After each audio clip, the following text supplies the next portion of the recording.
Welcome to the Manuscript Academy podcast, Brought to you by a writer and an agent who both believe that education is key The beauty is the people you meet along the way. and that community makes all the difference. Here at the Manuscript Academy, you can learn the skills, make the connections, and have access to experts, all from home. I'm Julie Kingsley. And I'm Jessica Sinsheimer. Put down your pens, pause your word counts, and enjoy. Hello, friends. We are so happy to welcome Lynn Painter. We have this incredible rom-com with so much tension. It's so modern. It's all of these things that are thrown in that I think are very much of the time. Thank you so much for having me. How are you guys today? We're good. And you're right. This is the perfect February read.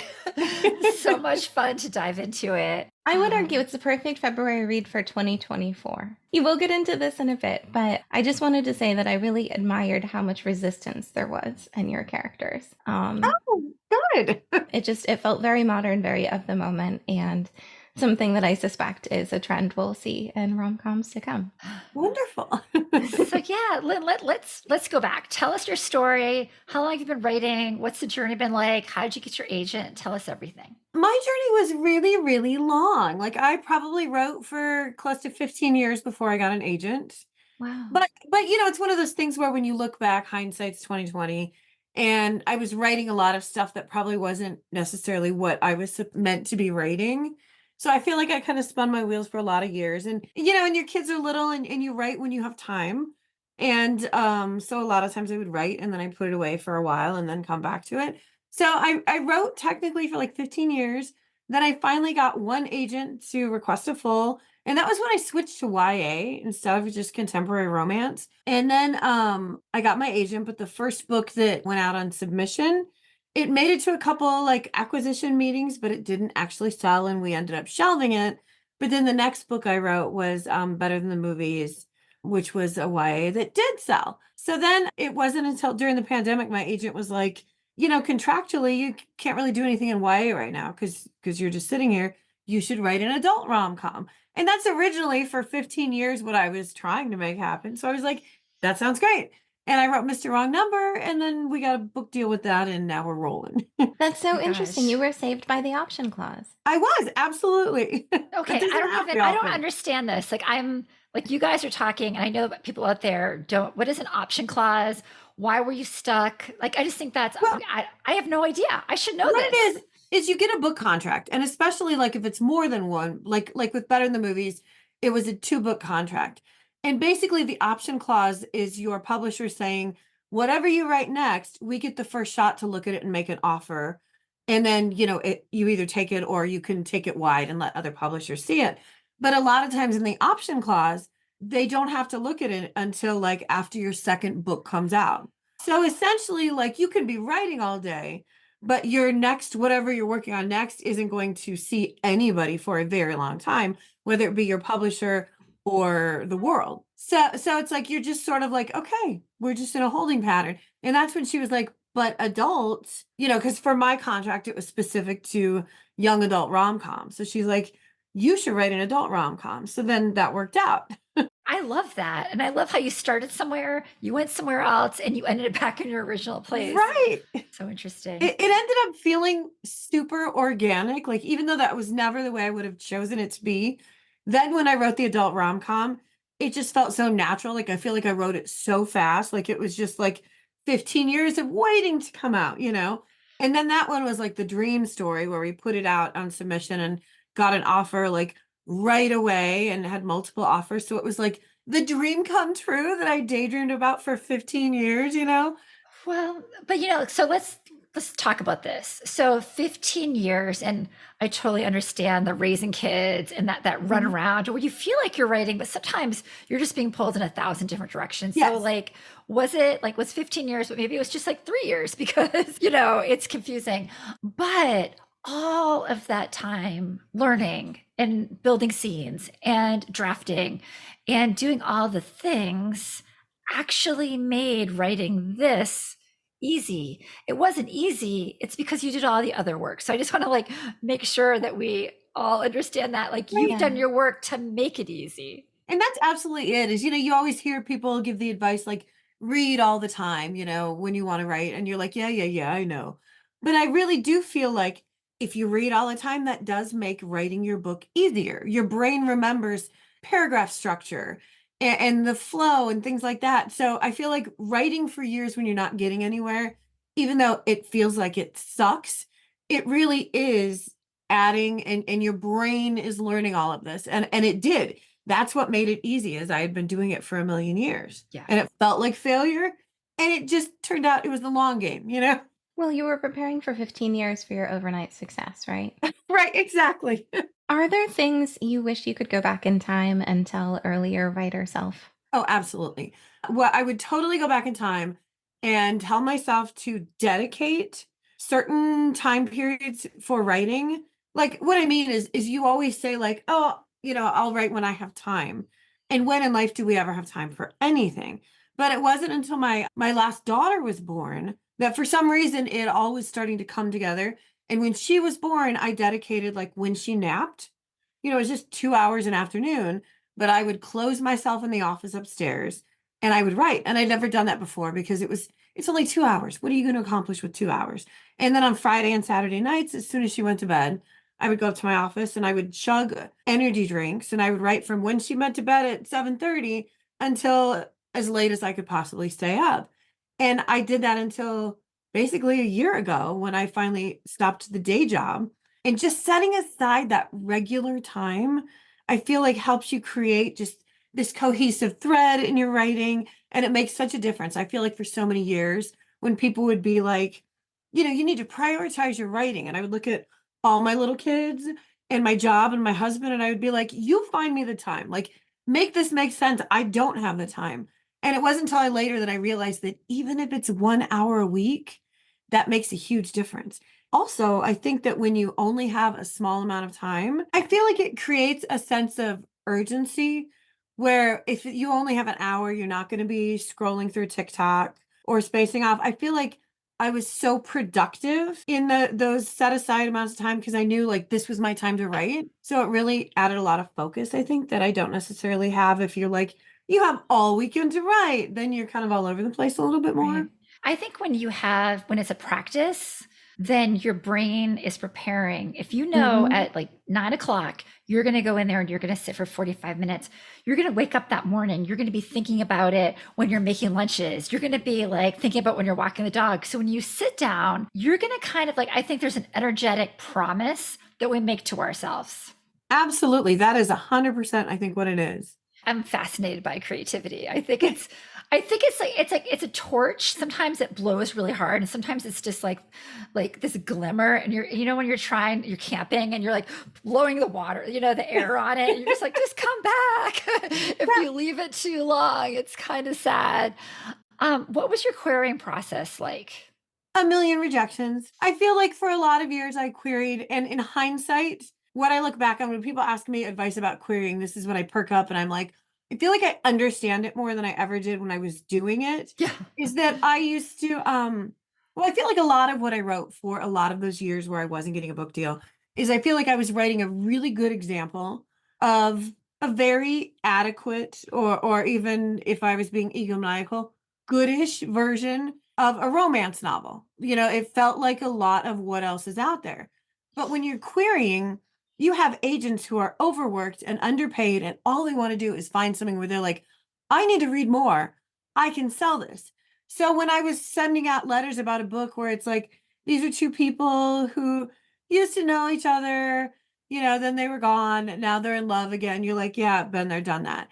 And it wasn't until later that I was like, you need to have just that little, like, that story, but they're in space, or that story, but they have 20 minutes to decide, or the world's going to blow up. I mean, obviously that's absurd, but I feel like I didn't realize I needed to focus more on the higher concept, not necessarily a bonkers high concept, but something to make it unique. So I queried for a million years, got a million rejections. And I feel like with my young adult novel, I had a lot better query letter. Instead of trying to put like, I won an RWA contest 5 years ago, I live in Omaha, blah, blah, blah. I focus more on making it like, this is the back of the book. Like, this happened. They say these words, the world's going to explode. And I feel like it was the first time that I got responses. So everybody's book is different, but I feel like it took me a long time to realize that you're just selling this book. Of course, you're selling yourself ultimately, but all you need is to get that agent to want to read more. And I was thinking too resume-ish about my querying. That's so interesting too, because you're talking about how you need the thing that sets you apart. And I agree. But within the constraints of romance, you actually have more rules than just about any other genre. You could put them in space and make them about to blow up, but that would, knock you into something else. So Right. if you are writing within these rules, there has to be a happily ever after. There has to be, usually one love interest. She's not really allowed to have a boyfriend going in, stuff like that. Right. How do you make it stand out when it's a contemporary romance? I feel like it's more drilling into details like a sense of urgency. Or, like you're doing fake dating. Well, why are they fake dating? Because she needs to get this job where they're deciding next week who's qualified to take over. I feel like adding urgency or adding a uniqueness to the situation is really kind of where it can dial it in. So it's when high concept in romance isn't necessarily high concept like it is in general fiction, like, the craziest thing. But high concept is, when you pick up the back of that book and you're reading it and you're like, oh, that's a twist. Like just that little something that makes it, a little bit different. So I don't know. It's that je ne sais quoi. Like you can't exactly explain what it is, but you know what it is when you see it. Well, I would say that Happily Never After, it is such a great title, does that.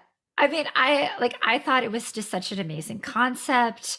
I thought it launched so well. So tell us about how did you come up with the idea from, sorry, it's early still. How did you come up with the idea for Happily Never After? The idea was kind of one of those one-offs that you put in your notes section in your phone. Like I was watching, I don't even remember what it was, something on TV or in the movies, and they said that line that I don't even think they really say in weddings anymore. But if anyone here knows any reason these two should not be joined, and I just remember thinking like that would be hilarious if there was somebody you could pay to say that.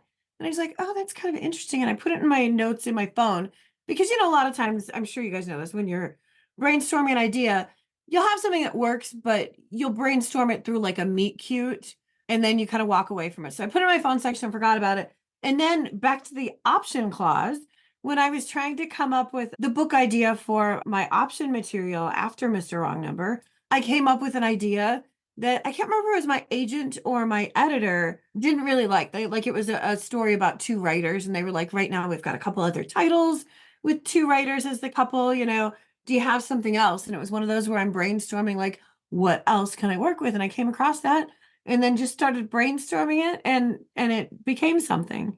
Would you be willing to read us your first page? And if you want to read a little bit more, I don't know where your first page stops. So Got it. Okay. And the first page is from Sophie's point of view because it's a dual POV. So the moment my dad raised my veil, kissed my cheek, and handed me off to Stuart, I wanted to throw up. No, first I wanted to punch my groom right in his besotted smile. Then I wanted to vomit. Instead, I took his arm and grinned back at him like a good bride. The pastor started speaking, launching into his cookie-cutter TED talk about true love, and my heart was racing as I waited.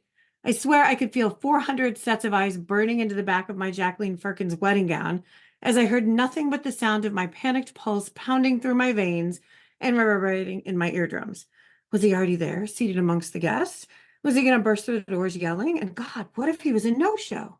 The photographer, kneeling just to my right, took a photo of my face as I listened to Pastor Pete's love lies.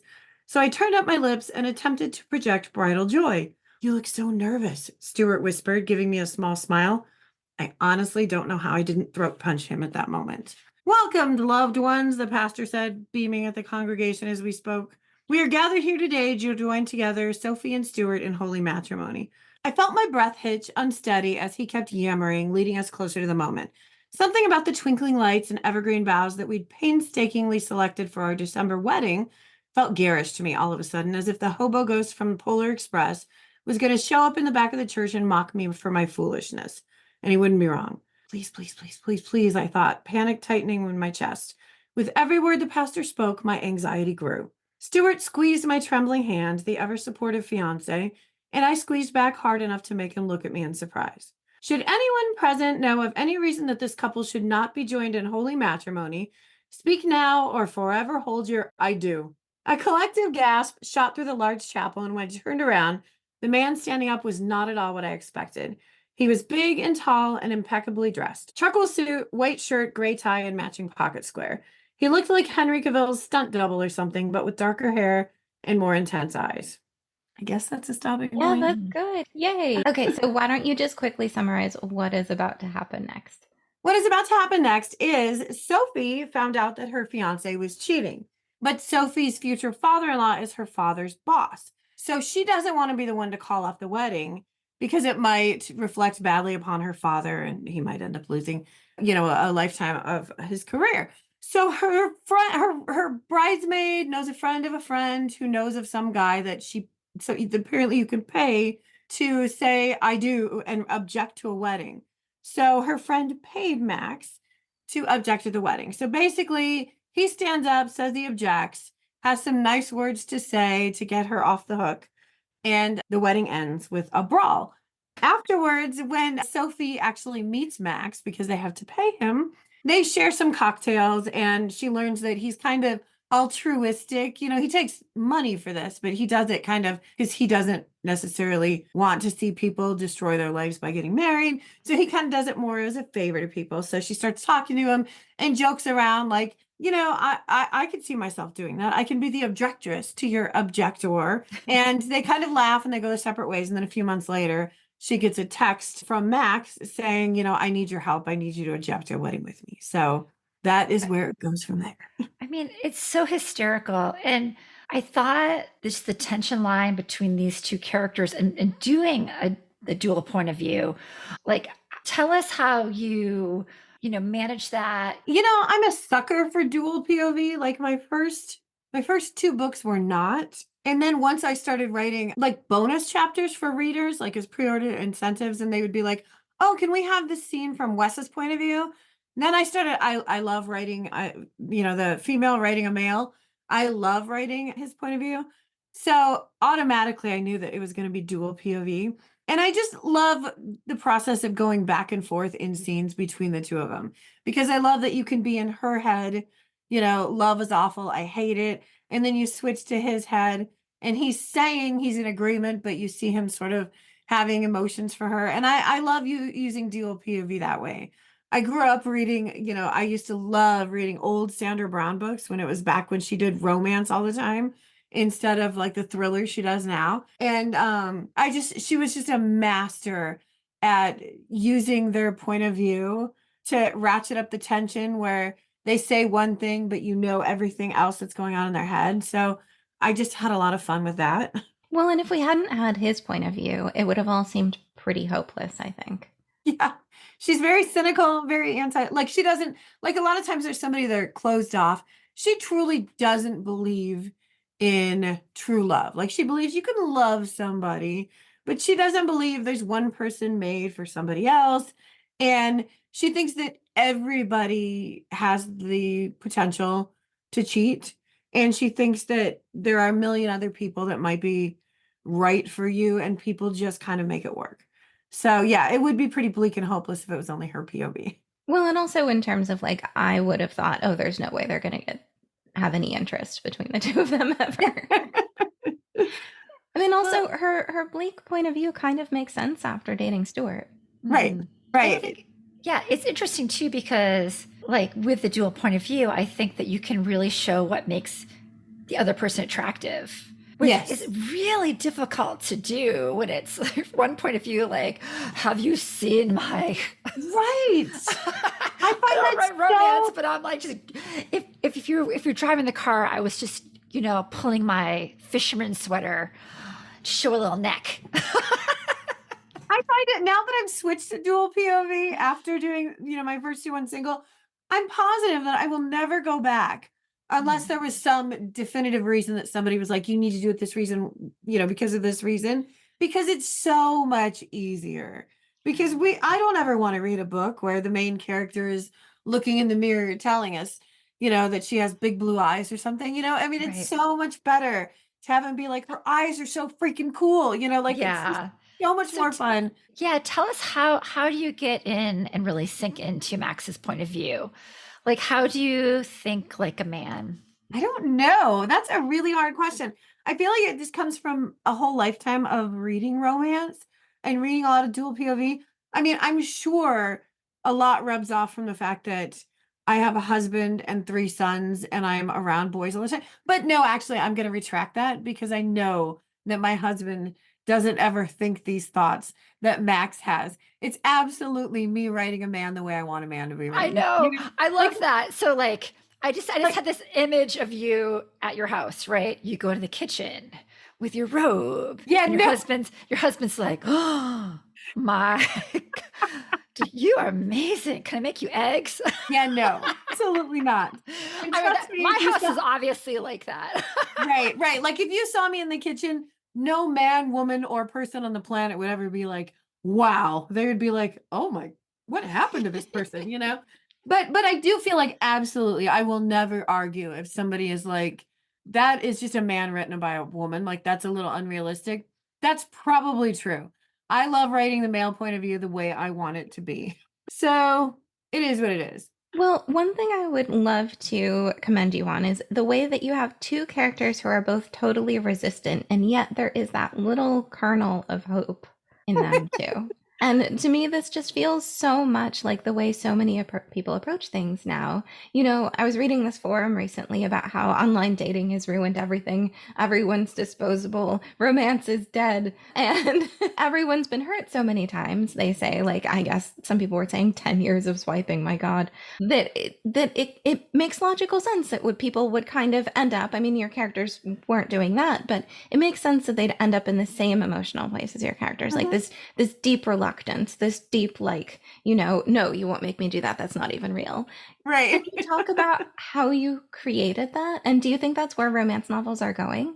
To like echo how people are feeling? I don't know if it was intentional, honestly. I feel like, and I used to roll my eyes when you hear authors in interviews and they would be like, oh, my characters led me in a different direction. And I would always be like, come on, you're writing it. Stop talking like that. But you know, when you're writing something, sometimes it absolutely, you have it outlined and plotted out one way and you start writing it and they kind of do take on a life of their own and take you in a different direction. But I feel like we're all pretty aware of the realities of what things are like now. So I think it's just kind of accidentally reflected in what I write because it just I feel like when you watch a rom-com movie, the reason why I feel like a lot of us see them as comfort movies and enjoy them is because there's all the cringe in the middle. You know, everybody's having embarrassing things happen to them and it's terrible, but you can make it through all that because you know it's got the guaranteed happy ending. And I feel like writing about dating now, it's kind of become that way where if it was like in real life, like a big romantic sweeping story almost feels a little bit inauthentic. Like old school romance, like bringing flowers and all of this. Like it's lovely, but I feel like it's just as lovely like a rom-com movie the way we go through it now where I guess online dating is the cringe. Not that online dating is cringy, but the things you go through and the hurts and the swiping for 5 years, all of that is the cringe part of your rom-com before you find that happy ending. I don't know if that makes sense if I'm saying it the way I'm hearing it in my head. But I do feel like it's just I don't know if it's the way they're going, but I would guess yes because it's the way things are going. But I still feel like there's a hopefulness. Like I feel like you have to go through all of the nonsense through online dating and stuff, but I still feel like it all boils down to chemistry between two people and the connection. And you get there eventually. You may need to have a whole lot of terrible ones. But eventually you get there, I like to think. Mm. So, can we talk about how you structured this? Because a lot of rom-coms and romance novels kind of stretch out what you had. Can you talk about how you maintain tension, even as your characters are thrown into really close quarters and even as all kinds of things happen to them? Okay, I will tell you that I am terrible at like pacing and plotting. Like it recently somebody pointed out to me and blamed it on my ADHD, like the way your brain works, blah blah blah blah. And I'm like, I don't know if that's true or not, but I feel like naturally I always want a book to be really fast paced. And a lot of times I have to go back and do lots of edits because I'll have lots of jumping around, like this scene, and then it'll cut to the next scene instead of that nice flow of the entire arc. I like jump back and forth. So I don't know. That's a hard question for me because I feel like a lot of times I just write it as I see it nonsensically. Like I've tried reading the craft books, like, the cat book and all of those. And I really struggle with that. I have a theory. Okay. Okay, my theory is that in romance, you maintain tension when you don't know for sure how the other person feels. That is a great answer. I wish I would have had that 30 seconds ago and I could have Well, just said that. let's unpack this. Like, you do that really well. Can you talk about some of the beats where you purposely make sure that we don't know? Everything I write, my editors are usually like, why are they kissing already? And I have a very hard time maintaining that distance because I'm a sucker for happiness and conflict is hard for me. So that is very difficult for me. So a lot of times I do end up writing them earlier than probably I should or the books say we should. So I feel like what I really tried to do in this is a lot of times there'll be moments where they come together, but then, a lot of times your brain overrides your feelings. So they might have a moment where you're like, is this happening? And then right away after something happens, Sophie is like, okay, that was only because of this one thing. And he's like, yeah, you're right. That wasn't actually feelings. It was because of this. So then they walk away from it and they go back to, the pioneer, whatever. And then there's another moment where, maybe a bigger moment of chemistry, but then they can still walk away and be like, but we don't want to do that because we like being friends. So I feel like I'm lazy and that I want to smash them together right away. So then I have to use their brains to override after the near smashing and be like, no, we were just kidding. So And you throw in plausible deniability in a really cool way. Just when I thought, oh my gosh, where is she going to go from here? We still have 100 pages to go. Then we have a moment that really backtracks in a really interesting way. But I thought it was so cool how you created a situation that I thought was going to kill all the tension. What are we going to do for the next 100 pages? And then you flip it. And it's no longer what we thought it was. It was all an experiment, basically. Yeah, and I did have fun with playing like after the thing we're not saying that you're talking about, having, like Max be the one to say, okay, let's pump the brakes because we don't want this. Let's just go back to this. And then having it kind of backfire because then that makes Sophie maybe be like, but do we have to? So I had a lot of fun playing with each of them trying to manipulate their own feelings to make this partnership work. Yeah. Well, I thought the first kiss was great. I actually marked that down. And it reminded me, have you read Julie Soto's Forget Me Not? Oh my God, I love that book. Yeah. And it reminded me of that because I felt like one of the things I appreciated, and I think both the books did that, is that allowing, instead of having the man chase the woman, having Sophie be, she kissed him, like she did it, and having her have her own, not the damsel in distress, which I guess she kind of started that way a little bit, but really that quickly switched over. Yeah. And 20 somethings right now are such a smart generation.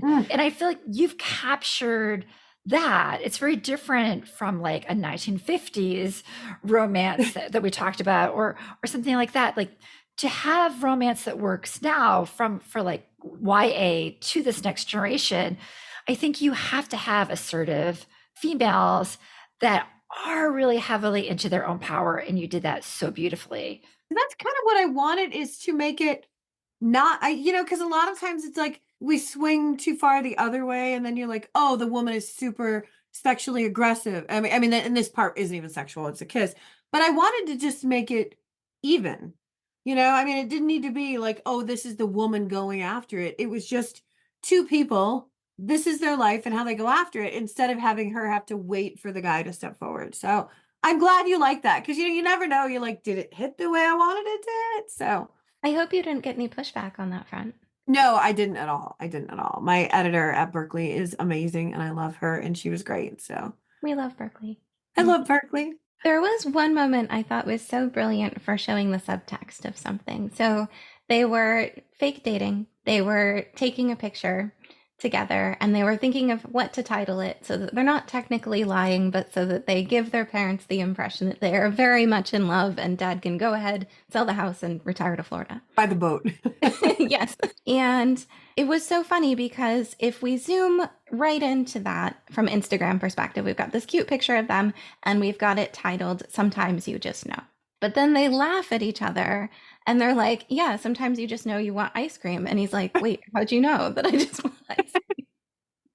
I thought that was so cute because it's like, it's the exact same words, but you can interpret them so many different ways. And I feel like that's such a thing in romantic comedies. And I really liked that scene. Well, I'm so glad. I thought that was really fun too, because I was trying to think of, because you see celebrities do that all the time, where it's like they'll post like one picture and it'll just say like, like Saturdays. And then everybody's like, but this person's in Greece on this Saturday too. So does this mean they're officially dating? And I was like, that'd be really fun to play with it. So I had a blast trying to think of what's a good caption for that. Well, in the way of revealing just enough information, but still letting people wonder, I feel like is a big function of the genre too. Yeah, absolutely. So if your characters were to give romantic advice, what would they say at the beginning and what would they say at the end? At the beginning, I feel like Max would be more just like, don't be an idiot. It's not worth it. I feel like Max is very typical, someone who's been burned, who doesn't necessarily not believe in love, but he wants nothing to do with it because, it sucks to feel that way. So he would just be like, bro, don't do it. Or, don't be a fool for a woman sort of a thing, And I feel like Sophie would have a lot more of a clinical, like, no, you don't want to do that. Look for, if you have to find somebody to be paired off with, look for these traits because it will be a partnership. She would think of it she would give very logical clinical advice for the same as you would looking for a roommate or a business partner. So that's how she would go about it, I think. And at the end?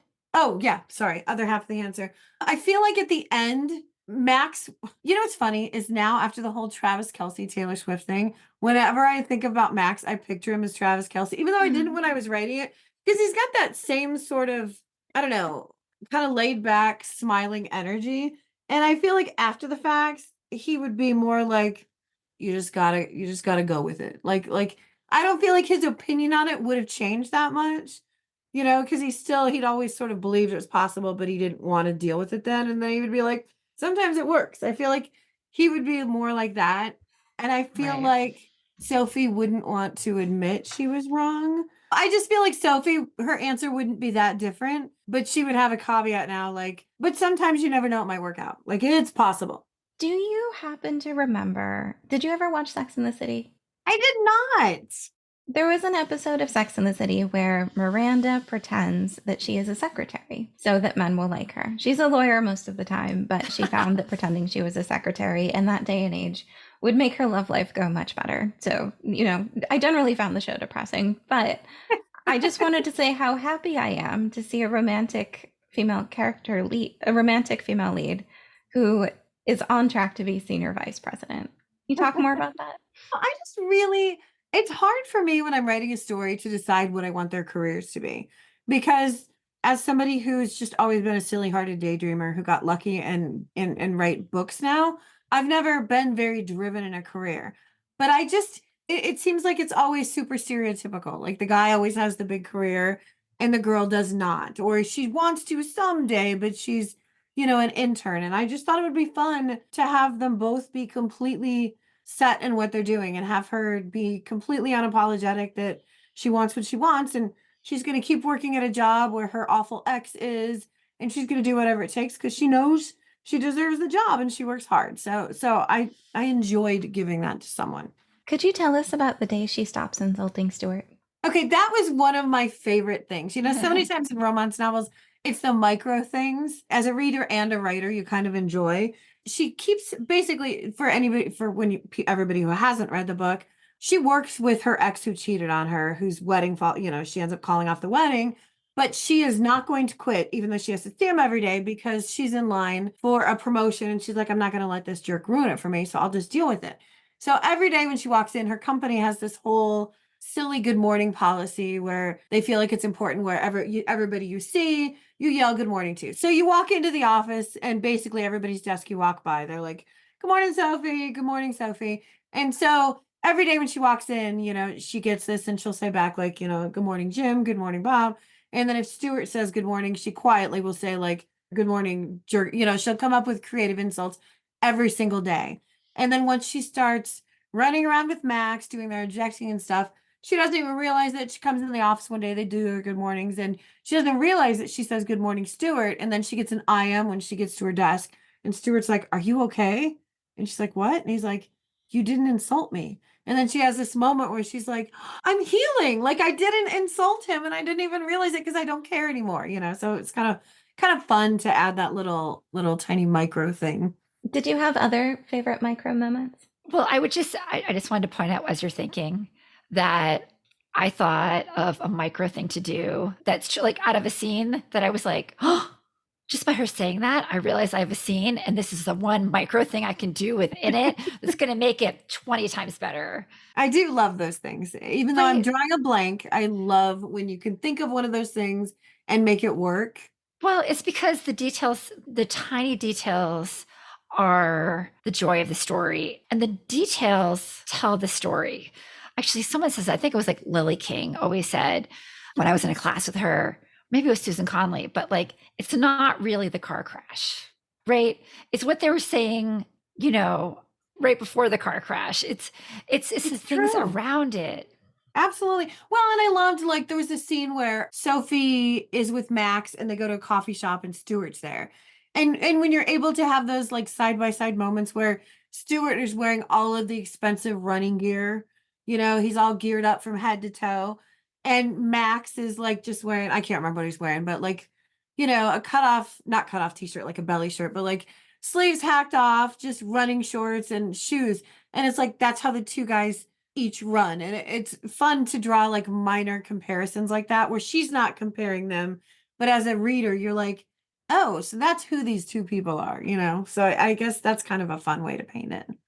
I mean, you did do a great job making Stuart really annoying. Julie, do you want to we could give out a copy of a book Sure. with the code word? Lynn, give us a code word, and the first person who emails it to us, we will send them a copy of your book. Spaghetti. That's the code word. Okay, Spaghetti. So the first person to email academy@manuscriptwishlist.com with spaghetti in the subject line will get a copy of this book. What advice do you have for people who want to enter the rom-com genre now? I guess it's that you love reading rom-coms, because I feel like for a lot of years, I was writing a lot of like angsty romance and getting nowhere. And then I realized way later that I probably shouldn't have been writing that. I don't like angst. I like rom-com, And so I guess it's, if that's the thing you like, read a lot of it and make sure you try to work in the com, because there's a lot of books they call rom-coms. Now I can't even get the words right. Rom-com, and then you read it and you're like, it was a good romance, but it wasn't really like fun. Like I like them to feel like a rom-com movie, So I guess that would be my advice, is I try when I'm plotting it and stuff to think of it almost visually. Like, how would this work in a rom-com movie? Like, here's the first scene where this is happening. Then there's the musical transition to the scene where he comes to her hotel room to get paid, So I guess for me, it works to think about it that way. Yeah. And I'm just looking at you and how you speak and how you kind of move through the world. I can't imagine you writing angsty romance. Like, of course you write rom-com. Like, it's almost ridiculous to think you didn't write rom-com, Like, I wish that's one of the things, if I could go back to myself 15 years ago, wanting to make something happen faster, I would be like, really think about what you should be writing. Because I spent a lot of years writing, like I said, probably fine examples of romance, but not what I should have been writing. Like when I write rom-com, I can't wait to sit down and write more. Like I'm sad every day when I'm like, oh, I have to go get my kid from school. Not sad to see my children, but like, oh, I have to wait a whole other day before I get to sit down and do it again, So I guess write what makes you feel that way, And write your essential beat too, right? Like if you move through the world pretty funny, you know what I mean? Or quippy, or, then you should probably lean into that. Right. If you are a moody thinker, a dreamer, write something a little slower. Like, I think we often try to jump into something that we aren't. And I don't know why that is. I don't either, but absolutely, I feel like that's true. Can you talk about the presentation Sophie makes at the end to express her feelings? Oh, Sophie comes to the realization that, oh my God, I do have feelings for Max. Like, this is terrible. And instead of just being like somebody else would, where you just admit it, she sits down and comes with a whole PowerPoint, and she starts to tell Max, and he's kind of getting a little irritated because she keeps looking at her phone when it feels like she should be making some big sweeping, statement. And so then he like gets irritated with her for looking at her phone. And she's like, kind of like, would you stop interrupting? And she's trying to get to her third point, and then finally, when he's like, stop, just tell me. And then she's like, what do you want me to say? And then she's like, do you want me to say that I hate the way this feels? And then he's like, yes.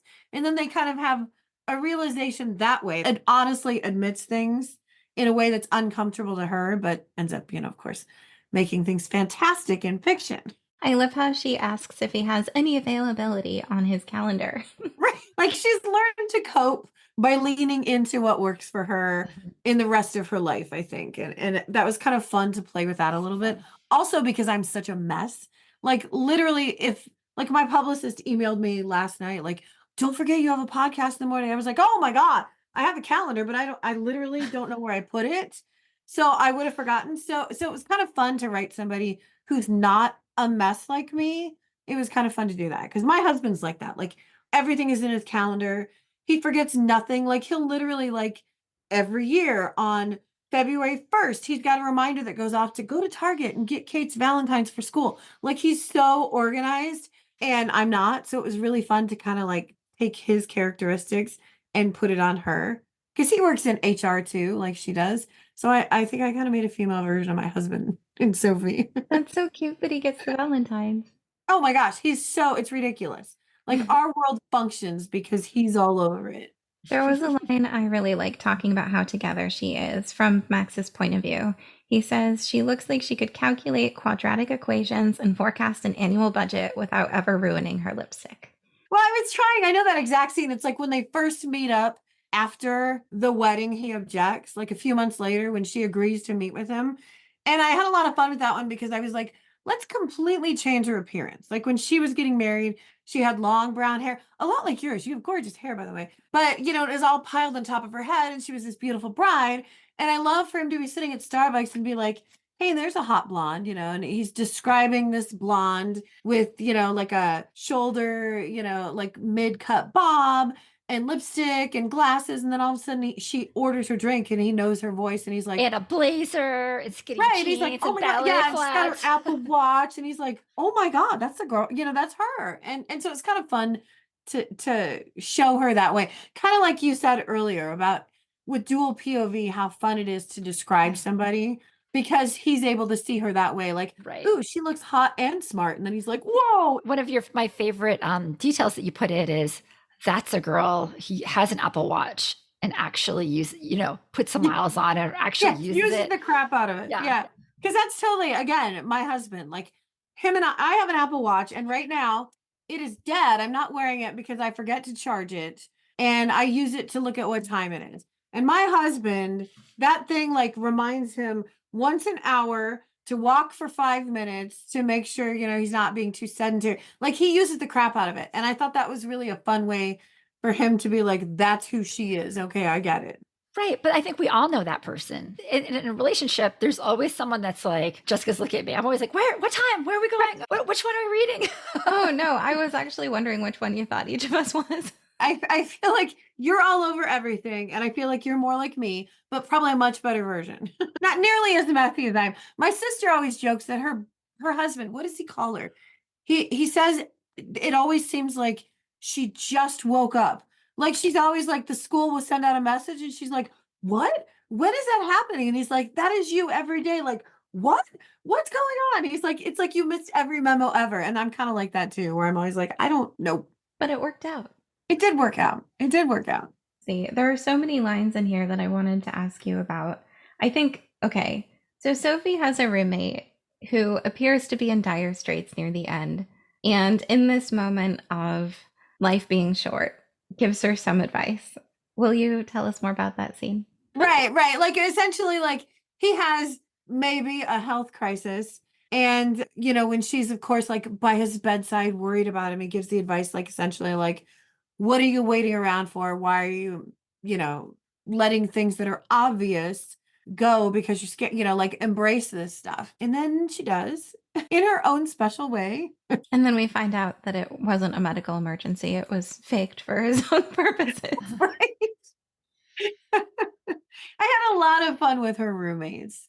Sometimes side characters are just the most fun to write because somebody once said, like, oh, you should make this character write their book. And I was like, gosh, no, that would be too hard to make an erratic, like bonkers character make sense. But when there are side characters in a book where you can just show their strange behaviors, it's so much fun. So I loved her roommates. Like they were the most fun to write. And just because I loved your acknowledgement section, tell us about your critique partners. Tell us how they support you, how that all works out. Okay, what's funny is I've always been jealous. Everybody always has like, oh, my CPs and I've never had anybody who's like a critique partner. And when I got my deal with Berkeley, I got a DM on Instagram from an author, Sarah Grunda Ruiz. She wrote like Love Lists and Fancy Ships. And she was like, hey, there's some of us debuts for Berkeley, nobody's books had come out yet, who have like a little group chat on Discord. Do you want to join? And I was like, what's Discord? But I'm like, cool, that sounds great.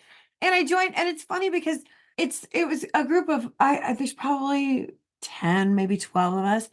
And over now it's been years, but just chatting on Discord, none of us having any idea what was going on in the book world, but then being able to share stuff back and forth has been such a joy. Like I'm not good at making grown-up friends. Like I'm just not. And so I don't have like writer friends in the real world. So this was like such a blessing that it just dropped in via DM. And then it's been really fun too, because all of our books came out like in different ways and at different times. Like one of them is Allie Hazelwood, who's, a monster superstar now. And like in one of my books, I named the high school like Hazelwood High because it was just my friend Allie. And at the time, her book hadn't even come out. Who knew she'd be like a mega superstar and not need my little like, here, I'll name a school after you. Now I bet she liked it though. Yeah, I'm sure she did. But she's the most delightful human on the planet. But it's just funny now that she could probably have a school actually named after her. Not my little, but it was such a joy. And then some of my friends, they aren't even, we've all came out at different times and write different things. But it's just so nice to have those friends that you can trust to give you their opinion on your work and to give it right back. And it's been joyful. It's one of those things I'm so grateful for because I feel like in writing, you truly never know what's going on. Maybe if you're like Anne Patchett or Roxane Gay, maybe you actually know what's going on. For the rest of us, you can have books out there and you still don't. It's like a shrouded in mystery kind of industry. Well, is it kind of like in a romance, you don't know exactly how everyone else feels? As a writer, you don't know exactly how publishing feels or readers feel or any of that. That's 100% true. That's exactly how it is. You think you're reading it, but you're like, I don't actually know if that's true though. You don't ever know. So I'm just curious, do you guys, as this relationship start in Discord, do you guys get together? Do you guys occasionally see each other at conferences? That must be so much fun. And it's been so delightful. Like we live all over. So it's like the ones who live in the New York area, I feel like they'll post a picture every once in a while when they'll get together. But like there's a few of them and I that we've gone to. Last year we went to Steamy LitCon. So we got together last August and we rented a house that we all stayed in. So it was so much fun. Like the conference was great, but I think it was more of a trip of just like hanging out with them in person. And it's so funny, like going back to when we were talking about dating in the modern world and on the internet and stuff, that modern friendships, I feel like so many of us, especially through like Bookstagram and stuff, you have people that you genuinely consider a friend that you've never met in real life. And it's so interesting when you get all of the meeting each other out of the way online. It's like these people you get together with them and you're like, I feel like I've known them for 20 years. Like they're such good friends. And so like this summer I went to Austin for to see relatives, but I did a book signing there and Allie Hazelwood lives there. So it's like she did the launch with me, but then my daughter and I went over to her house and like met her cats and like just Aw. it's been such like this incredible blessing. By the way, I will tell you, she is hysterical. Her and her husband love animals, and they have like they live in this area. Like my father-in-law, when we were in, he was showing us around the town they live in, and he's like, this neighborhood over here, it was kind of woodsy. You know, he says it almost like in a bad way. Like he's like, the people here, they always feed the deer. So there's hundreds of deer because the people feed him and blah blah. And he's saying it like it's really negative, like, oh, these people, you know. So then later that day, I'm at my in-laws, and then I'm leaving them because I'm like, my daughter and I are going to go have dinner with Allie. So we're like, okay, you know, we'll see you later. And I'm driving to her house using my, you know, navigation. And I'm like, oh my God, she lives in the neighborhood where the idiots feed all the deer. And we go to her house and there's deer in her yard. Then her husband like shows me like, or he shows my daughter, he's like, watch this. And he puts food out in the backyard and we go back inside and it's all these raccoons, like they're feeding raccoons. And it was the sweetest thing ever. But anyways, I'm sorry, I went off on a total tangent there. But basically, I've gotten together with some of them and it's delightful and amazing and I love them. So nice. Yeah, it's true. The internet has made friendship, I think, in many ways better and romance Yes. in many ways worse. Right, right. I think that's 100% accurate. I don't know. And I think that's one of the most special things about writing is that it's the people you meet, right? We say that all Yes. the time, but like sitting around someone's table with really good writers Yes. is amazing. It is. It really, really is. Yeah, it's special. Just out of curiosity, what is Spaghetti Works? You acknowledge them in your acknowledgments. I acknowledge them in every book. It's just my favorite restaurant in Omaha. I feel like it's almost more something most adults grow out of. It's essentially like all you can eat spaghetti. They have other food there too, but it's my favorite spaghetti. And so when I was writing, accidentally, it became like every time something good would happen in writing, I would text my husband and be like, we're getting Spaghetti Works to celebrate. So like when I got an agent, I went to Spaghetti Works. Then when we went on a submission, I went to Spaghetti Works. And then when I was sad because we shelved the book, my husband's like, you deserve Spaghetti Works. So then when I got a book deal, Spaghetti Works. So it's been there all the time with me. It's my comfort food. I hope they put a plaque somewhere. Like, Lynn I don't worked think here. they know I exist. I'm writing love songs about them and they don't even know Lynn exists. That's okay though. I love their spaghetti. As long as they don't ever go out of business, that's all I need. Spaghetti and meatballs. Someone sent me a video of an all-you-can-eat cheese restaurant. It's on a conveyor belt, and you just like take a little plate off the conveyor belt. I've watched it 5 times on your Instagram. Every I know, time I've watched I it can't so stop many watching times. it. It comes under a little, I think it's called a cloche, the little like the glass thing. And so it's like a little bit of cheese and like a little bit of jam or like a Stilton with a brownie. And yeah, that just. And I just looked up Spaghetti Works, and they have white cheddar cheese curds. Yes, please. Yeah, I've never had those. I have been going there. Like my dad was like, I think we went there once a week when I was a kid because my dad was one of those like when you go there at 4:30, it's busy and it's all like guys like my dad, like, oh, I am a man who wants to inhale as much spaghetti as I possibly can. Like it's definitely like the all you can eat crowd. Like all the farmers must drive into town, you know? And I'm right there with them, like, yeah. But yeah, we've always gone there. I'm just a simp for Spaghetti Works. You introduced the concept of them kissing each other for themselves. Please elaborate. I don't know where that came from, but Sophie does a lot in her own head to justify and also in an unforgiving way about romance.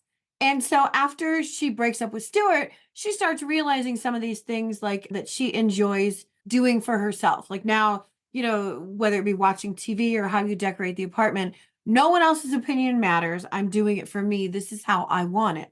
So then when they go out to object at a wedding, there's some chemistry and she decides that she wants to kiss him for himself. Like, you don't even need to be here.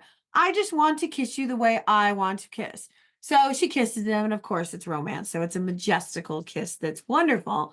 But then when she's done, he also is kind of a little like, when she's like talking about how amazing it is, and he's kind of like, yeah. And then she's like, I mean, you didn't even have to be there. Like, it was all me. That was just how I wanted to do it. But then, of course, he has to turn it around later. And after another time they're together, he's like, so this whole kissing for yourself, it only seems fair. I should be able to do it too, right? And she's like, yeah, I guess so. And then he's like, kind of like, I want to kiss you up against a wall and throwing stuff where it was like, oh. So I had a lot of fun with that, like the whole idea of doing it only for yourself. Like there's another person there, but you're absolutely doing it for what you want out of it, which sounds like a terrible concept, like he's only in it for himself. But since they're like cerebrally exploring this, it's kind of the opposite of that somehow. Well, if it is a spectrum, I would say many women probably are more on the how do I make sure that I look cute? Yes. See, and that's what I think it is when you think about your first kiss or many kisses, you're just thinking about like, am I doing it right? Am I doing it good? Like, is this how I should do it? Should I turn my head or how does my hair look at this moment? And that's exactly what it is. Is Sophie was like, I don't care about anything. I'm going to get what I want out of this kiss. So it was like the joy that came out of probably what it would be like to be a man, to only be focused on the kiss and nothing about how you are playing into it. Well, we talk sometimes about how human brains need to see an example of something to believe that it exists. And often story is the best way to do this. And so, if anything, I think you are perhaps doing a public service to the ladies who are reading this and thinking, wow, I don't have to be focused on what he thinks the whole time. Okay, I love that. Now all of a sudden I'm like, I'm going to put some sort of promo out there. Like, girls, you go out there and do this. Oh my gosh, I would love to see that public service campaign. So what would it say? What would it look like? I don't know. Like, I need to give this some thought. Basically just encouraging, don't worry about anything except what you want out of the kiss. Don't think about how you look, what you're doing. Tie your hands behind your back and just enjoy, I don't know. Well, I wish there were more healthy, happy public service announcements like that. Instead of like, your stove can kill you. Oh my gosh. Do you have your monoxide detector? Have you checked it with your... Have you ever visited Camp Lejeune? So what is your number one advice for writers? My number one advice probably is to set aside regular time to write, even if it's 30 minutes. And don't do anything else but that. Only because I feel like I was stalled out in anything happening until I made that change. And that's when I feel like my writing got a lot better and I got a lot closer. I mean, it could have been a coincidence, but I feel like it wasn't until I carved out time that it all started to happen for me. Well, I'm so glad you did. Thank you. Me too. And I hope you get lots of nice letters from your readers too. Oh, thank you. Lynn, this was great. Thank you so much for being here. This was such a fun read. And I hope you get many, many nice letters from your readers. Thank you so much. This was so much fun. I could talk to you guys all day. This was awesome. Thank you, Lynn. We are so glad that you joined us. And as always, we appreciate your feedback. Just head on over to the iTunes store and let us know what you think. It not only helps us make this podcast be the best it can be, but it also affects our ratings within the iTunes platform. We'd love to hear from you. If you're feeling brave and want to submit your page for our First Pages podcast, you can send it to academy@manuscriptwishlist.com with First Pages podcast in the subject line. We'd also just love to hear from you. And if you'd like to learn more about the Manuscript Academy and everything we have to offer, just jump on over to manuscriptacademy.com.